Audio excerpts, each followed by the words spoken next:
প্রধান উপদেষ্টা প্রফেসর মোহাম্মদ ইউনূস বলেছেন, বিগত সরকার সর্বক্ষেত্রে আইমে জাহিলিয়াত প্রতিষ্ঠা করেছিল। আয়নাঘর তার একটি নমুনা মাত্র। সকালে দেশি বিদেশি গণমাধ্যম কর্মী এবং ভুক্তভোগীদের নিয়ে আয়নাঘর পরিদর্শন শেষে এসব কথা বলেন প্রধান উপদেষ্টা। পরিদর্শনে অভিজ্ঞতা বর্ণনা করতে গিয়ে আয়নাঘরের নৃশংসতাকে অবিশ্বাস্য বলে মন্তব্য করেন প্রধান উপদেষ্টা।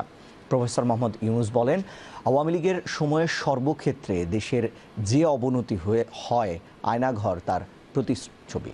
বিস্তারিত শামসুল আলমের প্রতিবেদনে।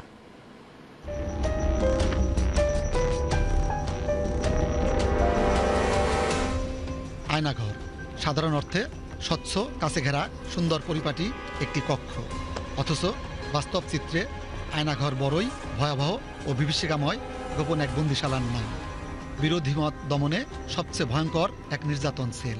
বুধবার আয়নাঘর পরিদর্শন করেন প্রধান উপদেষ্টা প্রফেসর মোহাম্মদ ইউনূস। এ সময় রাজধানীতে অবস্থিত আয়নাঘরের 3টি স্পট পরিদর্শন করেন প্রধান উপদেষ্টা। ফ্যাসিবাদী ও স্বৈরাচার আওয়ামী লীগ সরকারের সময় প্রথম পরিচিতি পায় আয়নাঘর। পরিদর্শনের সময় প্রধান উপদেষ্টার সঙ্গে ছিলেন ভুক্তভোগীদের অনেকেই। আয়নাঘরের কারিগররা যে কতটা খুনি, ভয়ঙ্কর আর উন্মাদ ছিলেন তা উঠে আসে তাদের বক্তব্যে। আমরা প্রথমে মনে করেছিলাম যে অনেক বড় একটা রুমের মধ্যে, কারণ ঘেরাও করে রাখতো, লোকজন দিয়ে ঘেরাও করে রাখতো। একবার মারতে মারতে লাইন ফোল্ডটা সরে গিয়েছিল, তখন দেখলাম যে রুমটা আসলে অনেক ছোট। 1 ঘন্টা মতো গাড়ি ছেড়ে আপনারা আমাকে র্যাব 2-তে আনছেন। র্যাব 2-তে আনার পর আমাকে এখানে রাখছিল, এখানে ছোট একটা সেল করছিলাম, আমরা বসতেও পারি না, ওইরকম অবস্থা। এটা এদিকে বেরি থাকতো আর এখানে থাকতো এরকম, পিছনে থাকতো বেরি হ্যান্ডকাপ, আর ইনস্টিটিউটে একটু হেলান দিলে লাথি মারতো। তার এক সাইডে আসছে একদিন এসে আমাকে একটা লাথি মারছে, হচ্ছে এরা ঘুমায় কিভাবে, ঘুমানোর সুযোগ পায় কিভাবে, মানে 7 দিন একই জায়গায় একইভাবে এরকম থাকতে হবে। পরিদর্শন শেষে দেশি বিদেশি গণমাধ্যমের সামনে বক্তব্য রাখেন প্রধান উপদেষ্টা প্রফেসর মোহাম্মদ ইউনূস।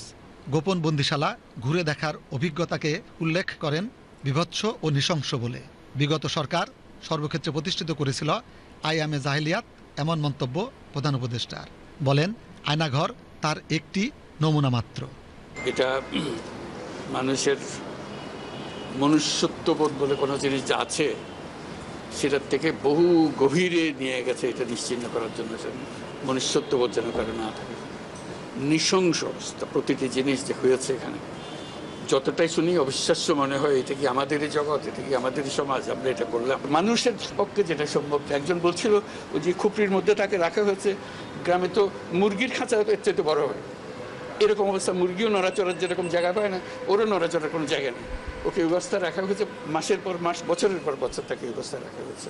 আমরা এমনি শুনি আইএমএ জাহেলিয়াত বলে একটা কথা আছে।